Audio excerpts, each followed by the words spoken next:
Hi po, kasi laka. Sakmado. Hello. Hi, Yeah. just good watching. Ini-imagine ko na lang na sila'y aking nakakasama. At least ngayon meron akong mundong kinikilala. Kasi wala tong halaga pag di ko nadama aking mga anak at ang pagmamahal nila. Alam ko din na meron akong pagkakamali, na di ko matuwid kapag ako'y laging sawi. Sa pagsubok na lagi na lang natutukso, na di alam kung paano susubukan lumayo. Kasi ang buhay talagang hindi perpekto. Sa peligro at panganib na dulot nito, sadyang ganyan na kahit di mo to gugustuhin, huhugutin ka hanggang sa ilalim. Sana'y patawarin niyo ako sa mga pagkakamali ko.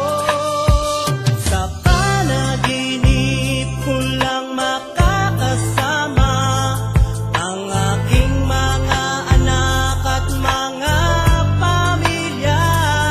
Ngunit di sinadyang lumayo sa kanila. Buhay ko'y matamlay pag di kayo nakakayakap. Yeah. Kumusta na kaya sila? Sana'y nasa mabuting kalagayan. Sa buhay sana ay hindi sila nahihirapan. I know what it's like na di kapiling ang ama. Mahirap lalo na't hindi kasundo ang ina. Nandito ako sa malayo't nag-aalala. Ako ay powerless pag nagkakasakit sila. Kaya laging nasa dasal na di kayo masasaktan na kung anong panganib at sa kung ano paman.